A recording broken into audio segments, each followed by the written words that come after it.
ಶಾಂತಿ. ತಾರೀಕು 26/7/2026. ಅವ್ಯಕ್ತ ಬಾಬ್ದಾದ. ರಿವೈಸ್ ತಾರೀಕು 2/2/2011. ತಮ್ಮ ಭಾಗ್ಯ ಮತ್ತು ಪ್ರಾಪ್ತಿಗಳನ್ನು ಸ್ಮೃತಿಯಲ್ಲಿಟ್ಟುಕೊಂಡು ಸದಾ ಹರ್ಷಿತ ಮತ್ತು ಸಂತುಷ್ಟವಾಗಿ ದೃಷ್ಟಿ, ವೃತ್ತಿ ಹಾಗೂ ಪ್ರವೃತ್ತಿಯ ಮೂಲಕ ಸಂತುಷ್ಟತೆಯ ಅನುಭವ ಮಾಡಿಸಿ. ಈ ದಿನ ಬಾಬ್ದಾದ ಎಲ್ಲ ಮಕ್ಕಳನ್ನು ನೋಡಿ ಖುಷಿಯಾಗುತ್ತಿದ್ದಾರೆ. ಪ್ರತಿಯೊಬ್ಬ ಮಗು ಪರಮಾತ್ಮನ ಪ್ರೀತಿಯ ಮೂಲಕ ತಲುಪಿಬಿಟ್ಟಿದ್ದಾರೆ ಅಂದಾಗ ಈ ದಿನ ಬಾಬ್ದಾದ ಪ್ರತಿಯೊಬ್ಬ ಮಗುವಿನ ಮಸ್ತಕದಲ್ಲಿ ಭಾಗ್ಯದ ರೇಖೆಯನ್ನು ನೋಡುತ್ತಿದ್ದಾರೆ. ಇಂತಹ ಭಾಗ್ಯ ಮತ್ತು ಇಷ್ಟು ದೊಡ್ಡ ಭಾಗ್ಯ ಇಡೀ ಕಲ್ಪದಲ್ಲಿ ಯಾರಿಗೂ ಪ್ರಾಪ್ತಿಯಾಗುವುದಿಲ್ಲ. ಏಕೆಂದರೆ ತಮಗೆ ಭಾಗ್ಯ ಕೊಡುವವರು ಸ್ವಯಂ ಭಾಗ್ಯ ವಿಧಾತ ಆಗಿದ್ದಾರೆ. ಪ್ರತಿಯೊಬ್ಬರ ಮಸ್ತಕದಲ್ಲಿ ಮೊದಲು ಹೊಳೆಯುತ್ತಿರುವ ನಕ್ಷತ್ರದ ಭಾಗ್ಯ ಹೊಳೆಯುತ್ತಿದೆ. ಮುಖದಲ್ಲಿ ಮಧುರವಾಣಿಯ ರೇಖೆ ಹೊಳೆಯುತ್ತಿದೆ. ತುಟಿಯ ಮೇಲೆ ಮಧುರ ಮುಗುಳ್ನಗೆಯ ರೇಖೆ ಹೊಳೆಯುತ್ತಿದೆ. ಹೃದಯದಲ್ಲಿ ಹೃದಯರಾಮ ತಂದೆಯ ಲವ್ಲೀನ ರೇಖೆ ಹೊಳೆಯುತ್ತಿದೆ. ಕೈಗಳಲ್ಲಿ ಸರ್ವ ಖಜಾನೆಗಳ ಶ್ರೇಷ್ಠತೆಯ ರೇಖೆ ಹೊಳೆಯುತ್ತಿದೆ. ಪಾದಗಳಲ್ಲಿ ಪ್ರತಿಯೊಂದು ಹೆಜ್ಜೆಯಲ್ಲಿ ಪದ್ಮಾಪದಂದ ರೇಖೆ ಹೊಳೆಯುತ್ತಿದೆ. ಈಗ ಯೋಚನೆ ಮಾಡಿ, ಇಂತಹ ಭಾಗ್ಯ ಯಾರಿಗಾದರೂ ಇತ್ತೇನೋ? ಆದ್ದರಿಂದ ತಮ್ಮ ನೆನಪಾರ್ಥ ಚಿತ್ರಗಳ ಭಾಗ್ಯವೂ ಸಹ ವರ್ಣನೆ ಆಗುತ್ತಿರುತ್ತದೆ. ಮತ್ತು ಈ ಭಾಗ್ಯವನ್ನು ಸ್ವಯಂ ಭಾಗ್ಯವಿದಾತ ತಂದೆ ಪ್ರತಿಯೊಬ್ಬ ಮಗುವಿನದ್ದು ಮಾಡಿದ್ದಾರೆ. ಬಾಬ್ದಾದ ಪ್ರತಿಯೊಬ್ಬ ಮಗುವಿನ ಭಾಗ್ಯವನ್ನು ನೋಡಿ ಪ್ರತಿಯೊಬ್ಬರಿಗೆ ಶುಭಾಶಯಗಳನ್ನು ನೀಡುತ್ತಿದ್ದಾರೆ. ವಾಹ್ ಮಕ್ಕಳೇ ವಾಹ್. ಮತ್ತು ಈ ಭಾಗ್ಯ ಸಂಗಮ ಯುಗದಲ್ಲಿಯೇ ಸಿಗುತ್ತದೆ ಮತ್ತು ನಡೆಯುತ್ತದೆ. ಸಂಗಮ ಯುಗದ ಸುಖ ಎಲ್ಲಾ ಯುಗಗಳಿಗಿಂತಲೂ ಶ್ರೇಷ್ಠವಾಗಿದೆ. ಸತ್ಯಯುಗದ ಭಾಗ್ಯವೂ ಸಹ ಸಂಗಮ ಯುಗದ ಪುರುಷಾರ್ಥದ ಪ್ರಾರಬ್ಧವಾಗಿದೆ. ಆದ್ದರಿಂದ ಸಂಗಮ ಯುಗದ ಪ್ರಾರಬ್ಧ ಸತ್ಯಯುಗದ ಪ್ರಾರಬ್ಧಕ್ಕಿಂತಲೂ ಹೆಚ್ಚಾಗಿದೆ. ತಮ್ಮ ಭಾಗ್ಯದಲ್ಲಿ ಮುಳುಗಿ ಹೋಗಿಬಿಡಿ. ಏನೇ ಆಗುತ್ತಿರಲಿ, ತಮ್ಮ ಭಾಗ್ಯವನ್ನು ಸ್ಮೃತಿಯಲ್ಲಿ ಬಂದಾಗ ಯಾವುದು ಬರುತ್ತದೆ? ವಾಹ್ ನನ್ನ ಭಾಗ್ಯ. ಏಕೆಂದರೆ ಸ್ವಯಂ ಭಾಗ್ಯವಿದಾತ ತಮ್ಮ ತಂದೆಯಾಗಿದ್ದಾರೆ. ಅಂದಾಗ ಭಾಗ್ಯವಿದಾತ ತಂದೆಯ ಮೂಲಕ ಪ್ರತಿಯೊಬ್ಬರಿಗೆ ಭಾಗ್ಯ ಸಿಕ್ಕಿದೆ. ನಾವು ಇಷ್ಟು ಭಾಗ್ಯವಂತರಾಗಿದ್ದೇವೆ ಎಂದು ತಿಳಿದುಕೊಂಡಿದ್ದೀರಾ? ಅಥವಾ ಕೆಲವೊಮ್ಮೆ ತಿಳಿದುಕೊಳ್ಳುತ್ತೀರಾ? ಸದಾ ನಶೆ ಇರುತ್ತದೆಯೇ? ಪ್ರಪಂಚದವರಂತೂ ತಮ್ಮನ್ನು ನೋಡಿ ತಮಗೆ ಏನು ಸಿಕ್ಕಿದೆ ಎಂದು ಕೇಳುತ್ತಾರೆ. ಮತ್ತು ತಾವು ಯಾವ ಉತ್ತರ ಕೊಡುತ್ತೀರಿ? ಯಾವುದನ್ನು ಪಡೆಯಬೇಕೋ ಅದನ್ನು ಪಡೆದುಕೊಂಡು ಬಿಟ್ಟಿದ್ದೇವೆ. ಪಡೆದುಕೊಂಡಿದ್ದೀರಾ? ಯಾರು ಪಡೆದುಕೊಂಡಿದ್ದಾರೆ ಅವರು ಕೈ ಎತ್ತಿ. ಪಡೆದುಕೊಂಡಿದ್ದೀರಿ? ಒಳ್ಳೆಯದು. ಪಡೆದುಕೊಂಡಿದ್ದೀರಾ? ಯಾವುದೇ ಅಪ್ರಾಪ್ತಿ ವಸ್ತು ಇಲ್ಲವೇ ಇಲ್ಲ ಎಂದು ನಶೆಯಿಂದ ಹೇಳುತ್ತೀರಿ. ನಶೆ ಇದೆ ಅಲ್ಲವೇ? ಮತ್ತು ನಶೆ ಹೇಗೆ ಸಿಕ್ಕಿದೆ? ಕೇವಲ ತಂದೆಯನ್ನು ತಿಳಿದುಕೊಂಡಿದ್ದೀರಿ, ಒಪ್ಪಿಕೊಂಡಿದ್ದೀರಿ, ತಮ್ಮವರನ್ನಾಗಿ ಮಾಡಿಕೊಂಡಾಗ ಭಾಗ್ಯ ಸಿಗುತ್ತದೆ.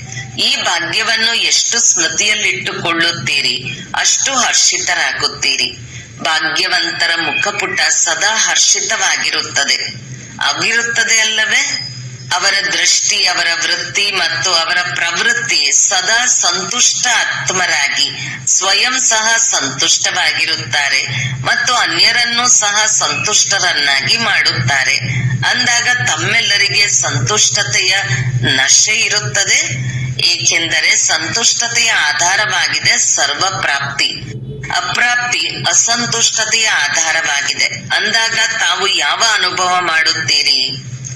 ಅಪ್ರಾಪ್ತ ಯಾವುದೇ ವಸ್ತುವಿದೆಯೇ? ಅಥವಾ ಸರ್ವ ಪ್ರಾಪ್ತಿಗಳು ಆಗಿದೆಯೋ? ಪ್ರಾಪ್ತಿಯ ನಶೆ ಇದೆಯೇ? ಸದಾ ಇದೆಯೇ ಅಥವಾ ಕೆಲವೊಮ್ಮೆ ಇದೆಯೇ? ಯಾವುದನ್ನು ಪಡೆಯಬೇಕೋ ಅದನ್ನು ಪಡೆದುಕೊಂಡಿದ್ದೇವೆ ಎಂದು ಹೇಳುತ್ತೀರಿ. ಎಲ್ಲಿ ಸರ್ವ ಪ್ರಾಪ್ತಿಗಳು ಆಗಿದೆ ಅಲ್ಲಿ ಅಸಂತುಷ್ಟತೆಯ ಹೆಸರು ಗುರುತು ಇರುವುದಿಲ್ಲ. ಅಂದಾಗ ಬಾಬ್ದಾದ ಇಂದು ದೇಶ ವಿದೇಶ ಎಷ್ಟು ದೇಶಗಳಿಂದ ಬಂದು ಸೇರಿದ್ದಾರೆ. ಆದರೆ ಎಲ್ಲರಿಗಿಂತ ದೂರದಿಂದ ಬರುವವರು ಯಾರಾಗಿದ್ದಾರೆ? ಅಮೆರಿಕಾದವರು ದೂರದಿಂದ ಬಂದಿದ್ದಾರೆಯೇ? ಅಮೆರಿಕಾದವರು ದೂರದಿಂದ ಬಂದಿದ್ದಾರಲ್ಲವೇ? ಮತ್ತೆ ತಂದೆ ಎಲ್ಲಿಂದ ಬಂದಿದ್ದಾರೆ?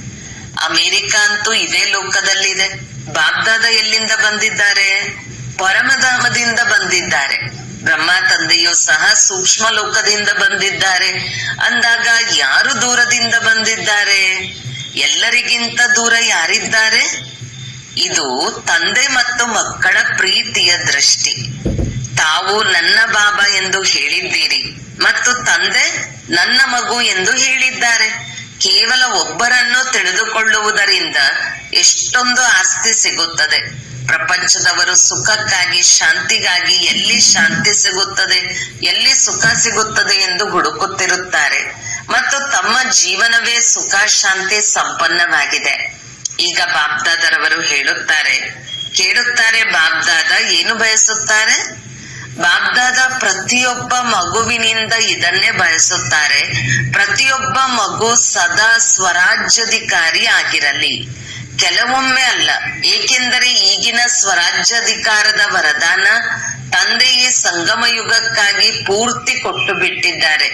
ಸ್ವಲ್ಪ ಅಲ್ಲ, ಕೆಲವೊಮ್ಮೆ ಆಗುವವರಲ್ಲ, ಸದಾ ಆಗಬೇಕು. ಯೋಚನೆ ಮಾಡಿ, ಸದಾ ಕಾಲಕ್ಕಾಗಿ ಸ್ವರಾಜ್ಯಾಧಿಕಾರಿ ಆಗುತ್ತೀರಾ? ಏಕೆಂದರೆ ಬಾಬ್ದಾದ ತಿಳಿಸಿದರು, ಈ ಎಲ್ಲಾ ಕರ್ಮೇಂದ್ರಿಯಗಳಿಗೆ ಮನಸ್ಸು, ಬುದ್ಧಿ, ಸಂಸ್ಕಾರಕ್ಕೂ ಮಾಲೀಕರಾಗಿದ್ದೀರಿ.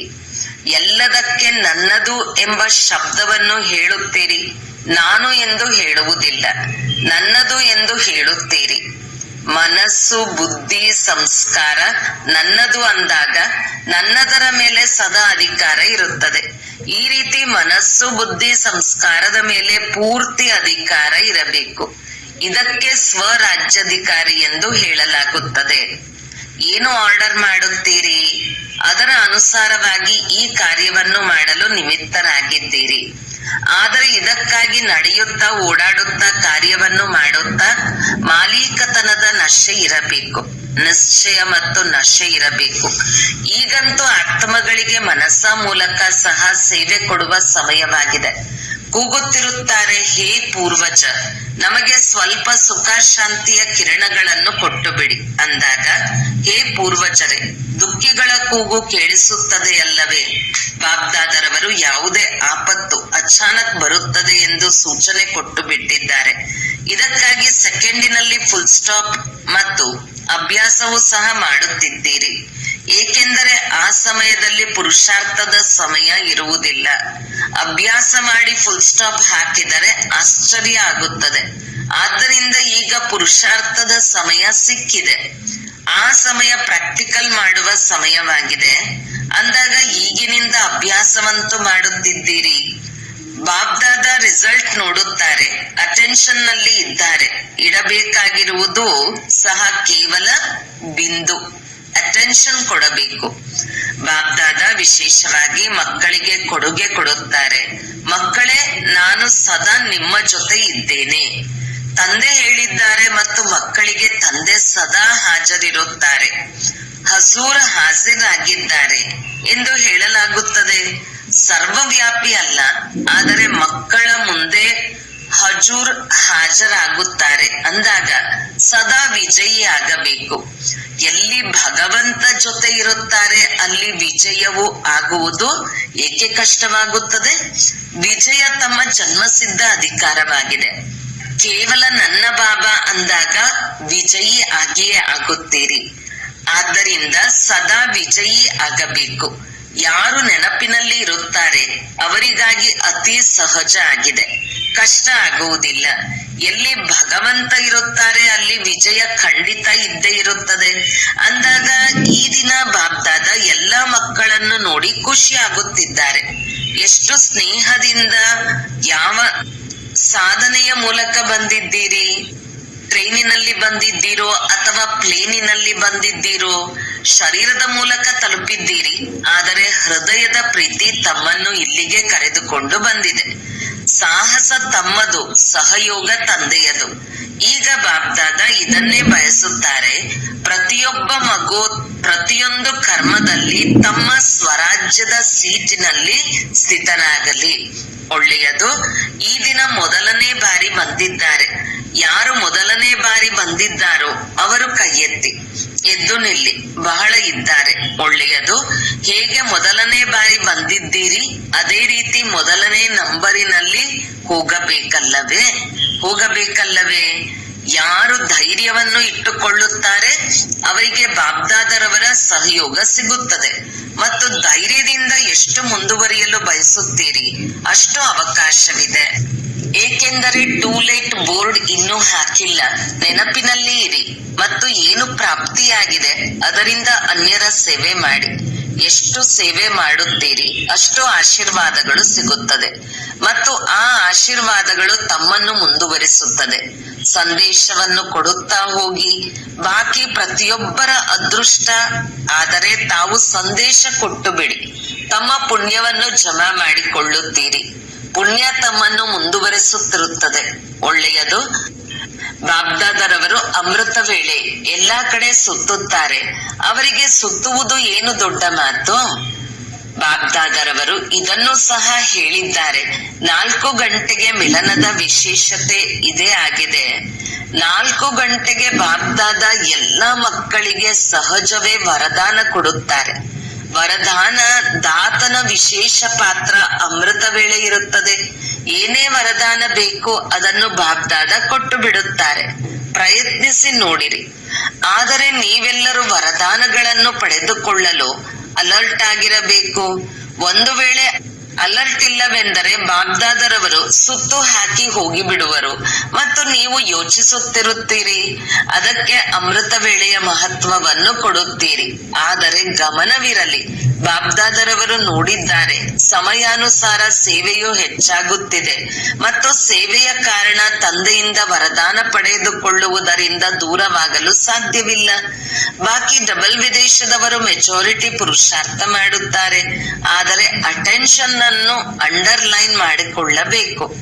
ಮಧುಬನದಲ್ಲಿ ಹೇಗಾದರೂ ತಲುಪುತ್ತೀರಿ.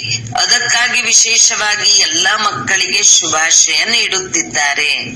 ಬಾಬ್ದಾದ ಸಂಸ್ಕಾರದ ಮೇಲೆ ಯಾವ ಸೂಚನೆ ಕೊಟ್ಟಿದ್ದಾರೆ ಅದನ್ನು ನೀವು ಮಾಡಲೇಬೇಕೆಂದು ತಿಳಿಯುತ್ತಾರೆ. ಮತ್ತು ಮೊದಲು ಪ್ರತಿದಿನ ಅಮೃತ ವೇಳೆ ಹೇಗೆ ಸ್ವಮಾನ ಇಟ್ಟುಕೊಳ್ಳುತ್ತೀರಿ ಅದರ ಜೊತೆ ಯಾವುದಾದರೂ ಒಂದು ಭಿನ್ನ ಭಿನ್ನ ಪ್ರಕಾರವಾಗಿ ಒಂದು ಸಂಸ್ಕಾರದ ಮೇಲೆ ಅಟೆನ್ಷನ್ ಕೊಡಿ. ಈ ದಿನ ಈ ಸಂಸ್ಕಾರದ ಮೇಲೆ ವಿಶೇಷ ಅಟೆನ್ಷನ್ ಕೊಡಬೇಕು. ಮತ್ತು ರಾತ್ರಿಯಲ್ಲಿ ಯಾವಾಗ ಬಾಬ್ದಾದರವರಿಗೆ ತಮ್ಮ ಪೂರ್ತಿ ದಿನದ ಚಾರ್ಟ್ ಕೊಟ್ಟಾಗ ಆ ಸಮಯದಲ್ಲಿ ಈ ಸಂಸ್ಕಾರದ ರಿಸಲ್ಟ್ ಸಹ ವಿಶೇಷವಾಗಿ ತಿಳಿಸಿದರೆ ವಿಶೇಷ ಅಟೆನ್ಷನ್ ಆಗಿ ಬಿಡುತ್ತದೆ. ಯಾವುದಾದರೂ ಸಂಸ್ಕಾರದ ಮೇಲೆ ಅಟೆನ್ಷನ್ ಇಟ್ಟುಕೊಳ್ಳಬೇಕೆಂದರೆ ಹೇಗೆ ನೆನಪಿನ ಮೇಲೆ ಅಟೆನ್ಷನ್ ಕೊಡುತ್ತೀರಿ ಅದರ ಜೊತೆ ಈ ಸಮಯದಲ್ಲಿ ಈ ರಿಸಲ್ಟ್ ಸಹ ಬಾಬ್ದಾದರವರಿಗೆ ಕೊಡಿ. ತಿಳಿದುಕೊಳ್ಳಿ, ಒಂದು ವೇಳೆ ತಾವು ಬಯಸುತ್ತೀರಿ ಆದರೆ ಆ ದಿನ ಯಾವುದೇ ಸಂಸ್ಕಾರವನ್ನು ತೆಗೆಯುವ ಕಾರ್ಯ ಆಗಿಲ್ಲವೆಂದರೆ ತಮಗೆ ತಾವೇ ತಂದೆಯ ಶುಭಾಶಯಗಳನ್ನು ಕೊಡಬೇಕು ಮತ್ತು ಪ್ರತಿದಿನ ತಂದೆಯ ಶುಭಾಶಯಗಳನ್ನು ವಿಶೇಷವಾಗಿ ಈ ಸಂಸ್ಕಾರ ಪ್ರತಿ ತೆಗೆದುಕೊಳ್ಳುತ್ತಿರಬೇಕು. ಅಂದಾಗ ಸಂಸ್ಕಾರ ಕಾರ್ಯದಲ್ಲಿ ಬರುವುದು ಕಡಿಮೆ ಆಗುತ್ತದೆ. ಹೇಗೆ ಯೋಗದ ಕುರಿತು ಚೆಕ್ ಮಾಡಿಕೊಳ್ಳುತ್ತೀರಿ ಅದೇ ರೀತಿ ಸಂಸ್ಕಾರದ ಕುರಿತು ಪ್ರತಿದಿನ ಬರುವುದಿಲ್ಲ, ಕೆಲವೊಮ್ಮೆ ಬರುತ್ತದೆ. ಯಾರು ಪುರುಷಾರ್ಥಿ ಆಗಿದ್ದಾರೆ ಅವರಿಗೆ ಪರೀಕ್ಷೆ ಕೆಲವೊಮ್ಮೆ ಬರುತ್ತದೆ, ಆದರೆ ಪ್ರತಿದಿನ ಬರುವುದಿಲ್ಲ. ಆದರೆ ಪ್ರತಿದಿನ ಚೆಕಿಂಗ್. ಆದರೆ ಇಲ್ಲೂ ಸಹ ಟೆನ್ಷನ್ ಅನ್ನು ಕಡಿಮೆ ಮಾಡುತ್ತದೆ, ಸಮಾಪ್ತಿ ಮಾಡುತ್ತಾ ಹೋಗುತ್ತದೆ. ಏಕೆಂದರೆ ಬಾಗ್ದಾದ ವಿದೇಶದವರಲ್ಲಿ ಕೆಲವು ಮಕ್ಕಳು ಯಾವುದಾದರೂ ಕಾರ್ಯವನ್ನು ಪ್ರಾರಂಭಿಸಿದಾಗ ಅಟೆನ್ಷನ್ ಕೊಡುವುದನ್ನು ನೋಡಿದ್ದಾರೆ. ಅಂದಾಗ ಅಟೆನ್ಷನ್ ಕೊಡುವವರೇ ಮುಕ್ತಿಯನ್ನು ಪ್ರಾಪ್ತಿ ಮಾಡಿಕೊಳ್ಳಲು ಸಾಧ್ಯ. ತಂದೆಯದು ವರದಾನವಿದೆ, ತಿಳಿದುಕೊಂಡಿದ್ದೀರಾ? ಈಗ ಇದರ ಹಿಂದೆ ಇರುತ್ತೀರಲ್ಲವೇ? ಪ್ರತಿದಿನ ರಿಸಲ್ಟ್ ಚೆಕಿಂಗ್ ಮಾಡಿಕೊಳ್ಳುತ್ತೀರಲ್ಲವೇ?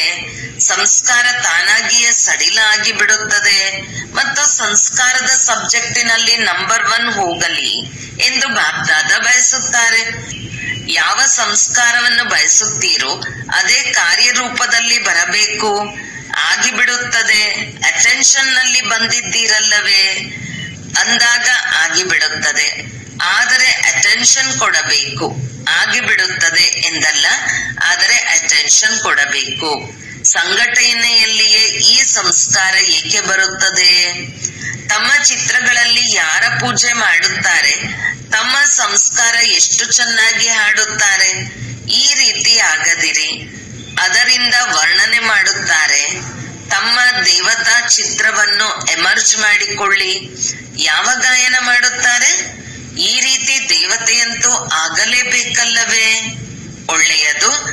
ಬಾಕಿ ಎಲ್ಲಾ ಡಬಲ್ ವಿದೇಶದವರು ಪುರುಷಾರ್ಥದಲ್ಲಿ ಸಫಲತೆಯ ಅನುಭವ ಮಾಡುತ್ತಿದ್ದೀರಲ್ಲವೇ? ಮಾಡುತ್ತೀರಾ? ಯಾರು ಸಫಲತೆಯನ್ನು ಅನುಭವ ಮಾಡುತ್ತಾರೋ ಅವರು ಕೈ ಎತ್ತಿ.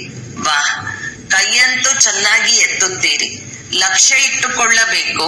ಇದರ ಹಿಂದೆ ಅಟೆನ್ಷನ್ ಕೊಡಲೇಬೇಕು. ಇದರ ಹಿಂದೆ ನಂಬರ್ ಪಡೆದುಕೊಳ್ಳಲೇಬೇಕು ಅಂದಾಗ ತಮ್ಮನ್ನು ನೋಡಿ ಬೇರೆಯವರಿಗೂ ಸಹ ಉತ್ಸಾಹ ಬರುತ್ತದೆ. ಏಕೆಂದರೆ ತಾವು ನಿಮಿತ್ತರಾಗಿದ್ದೀರಲ್ಲವೇ? ಮತ್ತು ನಿಮಿತ್ತ ಆಗುವವರಿಗೆ ಬಾಬ್ದಾದ ವಿಶೇಷ ಸಹಯೋಗವೂ ಸಹ ಸಿಗುತ್ತದೆ. ಬಾಕಿ ಸೆಂಟರ್ ವೃದ್ಧಿ ಆಗುತ್ತಿರುವುದನ್ನು ನೋಡಿ ಬಾಬಾ ಖುಷಿಯಾಗಿದ್ದಾರೆ. ಪುರುಷಾರ್ಥದ ಕಡೆ ಅಟೆನ್ಷನ್ ಇದೆ. ಆದರೆ ಈಗ ಪರಿವರ್ತನೆಗೆ ನಿಮಿತ್ತ ಆಗಿರುವವರಾಗಿ ಅಂದಾಗ ತಮ್ಮನ್ನು ನೋಡಿ ಬೇರೆಯವರಿಗೂ ಸಹ ಪರಿವರ್ತನೆಯ ಶಕ್ತಿಯ ಉಮಂಗ ಬರುತ್ತದೆ. ಬಾಕಿ ಬಾಬ್ದಾದ ಪುರುಷಾರ್ಥದಲ್ಲಂತೂ ಖುಷಿಯಾಗಿದ್ದಾರೆ. ನಂಬರ್ ವಾರ್ ಆಗಿಯೇ ಇರುತ್ತಾರೆ. ಇದಂತೂ ಅರ್ಥ ಆಗುತ್ತದೆ. ಆದರೆ ಪುರುಷಾರ್ಥದ ಕಡೆ ಅಟೆನ್ಷನ್ ಇದೆ, ಇನ್ನೂ ಹೆಚ್ಚಿಸಿಕೊಳ್ಳಬೇಕು. ಬಾಕಿ ಬಾಬ್ದಾದರವರಂತೂ ನೆನಪು ಪ್ರೀತಿಯಂತೂ ಸಿಗುತ್ತದೆ ನೋಡಿ. ಮನೆಯಲ್ಲಿ ಕುಳಿತಿದ್ದರೂ ಬಾಬ್ದಾದರವರ ಒಂದು ದಿನವೂ ಮಿಸ್ ಆಗುವುದಿಲ್ಲ. ಒಂದು ವೇಳೆ ಪ್ರತಿದಿನ ವಿಧಿಪೂರ್ವಕವಾಗಿ ಮುರುಳಿ ಓದಿದರೆ ಒಂದು ದಿನವೂ ನೆನಪು ಪ್ರೀತಿ ತಪ್ಪಿಸುವುದಿಲ್ಲ. ಸಿಗುತ್ತದೆ ಅಲ್ಲವೇ? ಸಿಗುತ್ತದೆಯೇ? ಪ್ರತಿದಿನ ನೆನಪು ಪ್ರೀತಿ ಸಿಗುತ್ತದೆಯೇ? ಎಲ್ಲರಿಗೂ ಸಿಗುತ್ತದೆ ಅಲ್ಲವೇ? ಇದು ಬಾಬ್ದಾದರವರ ಪ್ರೀತಿಯ ಚಿಹ್ನೆ ಆಗಿದೆ. ಮುರುಳಿ ತಪ್ಪಿಸಿದರೆ ನೆನಪು ಪ್ರೀತಿಯೂ ಸಹ ತಪ್ಪಿಸುತ್ತೀರಿ. ಕೇವಲ ಮುರುಳಿಯನ್ನು ತಪ್ಪಿಸಿಲ್ಲ, ಆದರೆ ಬಾಬ್ದಾದರವರ ನೆನಪು ಪ್ರೀತಿ ವರದಾನವನ್ನು ಎಲ್ಲ ತಪ್ಪಿಸಿದ್ದೀರಿ. ಮುರುಳಿಯಂತೂ ಓದುತ್ತೀರಿ, ಆದರೆ ಬಾಬ್ದಾದರವರ ನೆನಪು ಪ್ರೀತಿ ಪಡೆದುಕೊಳ್ಳುವ ಯಾವ ಸಮಯ ನಿಯಮಿತವಾಗಿದೆ ಅದಂತೂ ತಪ್ಪಿಸಿದ್ದೀರಲ್ಲವೇ? ಅಂದಾಗ ಉಮಂಗವಿದೆ. ಇದರಲ್ಲಿ ಬಾಬ್ದಾದರವರು ಖುಷಿಯಾಗಿದ್ದಾರೆ. ಒಳ್ಳೆಯದು. ಮುರುಳಿ ಮಿಸ್ ಮಾಡುವವರೇ ಡಬಲ್ ವಿದೇಶದಲ್ಲಿ ಇದ್ದೀರಾ? ಯಾರಾದರೂ ಮುರುಳಿ ತಪ್ಪಿಸುವವರಿದ್ದೀರಾ? ಕಾರಣಕ್ಕಾಗಿ ತಪ್ಪಿಸುತ್ತೀರಾ? ಇಲ್ಲ, ತಪ್ಪಿಸುವುದಿಲ್ಲ. ಒಬ್ಬರು ಕೈ ಎತ್ತಿದ್ದಾರೆ. ಈಗ ತಪ್ಪಿಸಬಾರದು, ಮುರುಳಿ ತಪ್ಪಿಸಬಾರದು. ಫೋನ್ ಮೂಲಕ ಆದರೂ ಕೇಳಿ. ಓದಕ್ಕೆ ಆಗುವುದಿಲ್ಲವೆಂದರೆ ಖಂಡಿತ ಕೇಳಿ, ತಪ್ಪದೆ ಹಾಜರಾಗಿ. ಒಳ್ಳೆಯದು. ಬಾಕಿ ಯಾರೆಲ್ಲ ಸಭೆಯಲ್ಲಿ ಬಂದಿದ್ದೀರಿ, ಹೊಸಬರಾಗಿರಲಿ ಹಳಬರಾಗಿರಲಿ, ಪಕ್ಕ ನೋಟ್ ಮಾಡಿಕೊಳ್ಳಿ. ಮುರುಳಿ ಎಂದೂ ತಪ್ಪಿಸಬಾರದು. ಏಕೆಂದರೆ ತಂದೆ ಪ್ರತಿದಿನ ಪರಮಧಾಮದಿಂದ ಬರುತ್ತಾರೆ. ಎಷ್ಟು ದೂರದಿಂದ ಬರುತ್ತಾರೆ, ಮಕ್ಕಳಿಗೋಸ್ಕರ ಬರುತ್ತಾರೆ ಅಲ್ಲವೇ? ಹೇಗೆ ತಂದೆ ಮುರುಳಿ ತಪ್ಪಿಸುವುದಿಲ್ಲವೋ ಅದೇ ರೀತಿ ಮಕ್ಕಳು ಸಹ ಮುರುಳಿಯನ್ನು ತಪ್ಪಿಸಬಾರದು. ಒಳ್ಳೆಯದು. ಈಗ ಮಧುಬನಕ್ಕೆ ಬಂದಾಗ ಫಾರಂ ಬರೆಯುತ್ತೀರಲ್ಲವೇ? ಅದರಲ್ಲಿ ಮುರುಳಿ ಪ್ರತಿದಿನ ಕೇಳುತ್ತೇನೆಯೇ ಅಥವಾ ಎಷ್ಟು ದಿನ ತಪ್ಪಿಸಿದ್ದೇನೆ ಎಂದು ಬರೆಯಿರಿ. ಒಪ್ಪಿಗೆ ಇದೆಯೇ? ಯಾರಿಗೆ ಒಪ್ಪಿಗೆ ಇದೆಯೋ ಅವರು ಕೈ ಎತ್ತಿ. ಮಧುಬನದವರು ಕೈ ಎತ್ತಿ. ಯಾವುದೇ ಕಾರಣಕ್ಕಾಗಿ ಮುರುಳಿಯನ್ನು ತಪ್ಪಿಸಬಾರದು. ಹೇಗೆ ಊಟ ತಪ್ಪಿಸುವುದಿಲ್ಲ ಅಂದಾಗ ಇದು ಸಹ ಭೋಜನ ಆಗಿದೆ ಅಲ್ಲವೇ? ಅದು ಶರೀರಕ್ಕೆ ಭೋಜನ, ಇದು ಆತ್ಮಕ್ಕೆ ಭೋಜನ ಆಗಿದೆ. ಚೆನ್ನಾಗಿ ಎನಿಸುತ್ತದೆಯೇ? ಯಾರು ಹೊಸಬರು ಬಂದಿದ್ದಾರೆ, ಬರಲು ಸಾಧ್ಯ ಆಗಿದೆ ಅಲ್ಲವೇ? ಅವರು ಸಹ ಈ ನಿಯಮವನ್ನು ಪಾಲನೆ ಮಾಡಬೇಕು. ಹೇಗೆ ಬೇರೆ ನಿಯಮಗಳಿದೆ ಅದೇ ರೀತಿ ಈ ನಿಯಮಗಳು ಸಹ ಇದೆ. ಬ್ರಾಹ್ಮಣರು ಅರ್ಥಾತ್ ಮುರುಳಿಯನ್ನು ಕೇಳುವವರು, ಸೇವೆ ಮಾಡುವವರು. ಒಳ್ಳೆಯದು.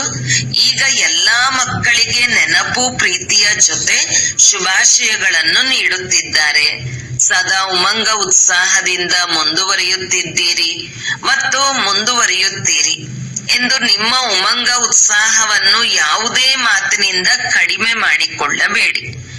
ಮಾತು ಬರುತ್ತದೆ, ಆದರೆ ಪುರುಷಾರ್ಥ ಮತ್ತು ತಂದೆಯ ಪ್ರೀತಿ ತಮ್ಮದಾಗಿದೆ ಎಂದು ತಮ್ಮ ಬುದ್ಧಿಯನ್ನು ತಂದೆಯ ವಿನಃ ಯಾವುದೇ ಮಾತಿನಲ್ಲಿ ಬ್ಯುಸಿ ಮಾಡಿಕೊಳ್ಳಬೇಡಿ.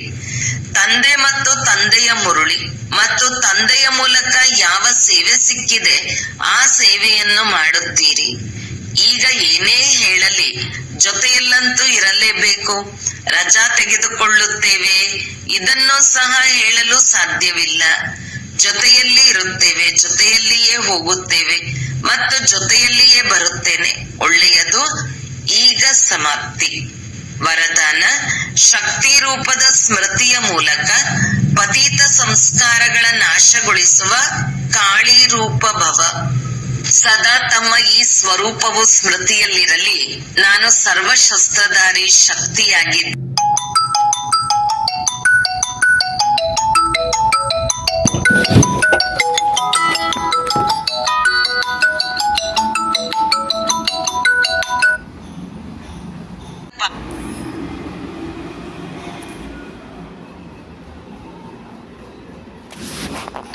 ಪತೀತಾತ್ಮನ ಪತೀತ ಸಂಕಲ್ಪವೂ ನಡೆಯಲು ಸಾಧ್ಯವಿಲ್ಲ.